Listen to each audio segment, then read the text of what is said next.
ازيكم اعزائي المشاهدين، عاملين ايه؟ يا رب تكونوا بخير. جعلكم فيديو جديد. فيديو النهارده هو تركيب بادج الدوري المصري لبيس 2012. بس قبل ما نبدا الفيديو ما تنسوش تشتركوا في القناه وتفعيل زر الجرس عشان يوصلكوا كل جديد. يلا بينا نبدا الفيديو. بداية نخش، لازم يكون ان انت عندك مثبت او مسطب بيس 2012. خش على البادج، هسيب لكم الروابط الديسكريبشن تحت. ده البادج، خش عليه.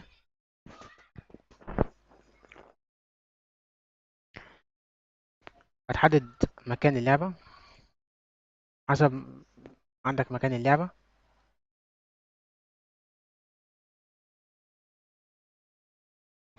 وهتدوس نيكست، وبعد كده هيبدا ان هو ايه، يدخل الباتش. في حاجة تانية تعملها أخيرة، هتدوس على فيكس. هنا قال لك المرة دي بقى في الدوكومنت، دوكومنت بتدور على الدوكومنت كونامي بس 2012. سيف ودوس اوكي، وبعد كده دوس نيكست، وكده دي آخر حاجة في الباتش. دلوقتي هنخش على اللعبة.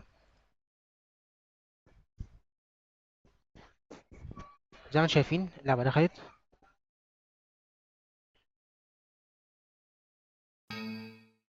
طيب لو أنا مش عايز البادج في اللعبة، أوريك ازاي تخلي البادج في اللعبة وإنك تشيله من اللعبة من غير ما تمسحه.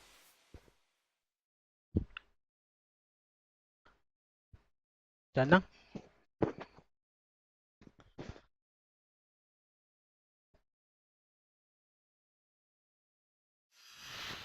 أهو، نروح على حاجة اسمها تعديل ال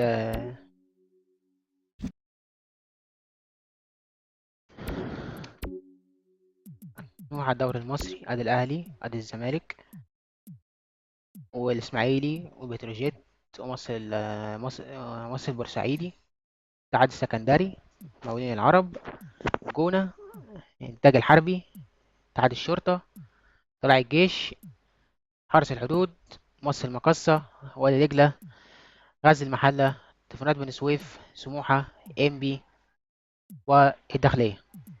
ده فرق الدوري المصري. وعندنا الدوري البرتغالي والدوري الاسباني. الدوري الاسباني عندنا طبعا اتلتيك كلاب، اتلتيكو مدريد، واسبانيول، برشلونة، ريتافي، جراندا اف سي، سي اف قصدي. وعندنا طبعا الريال مدريد وبقية الفرق.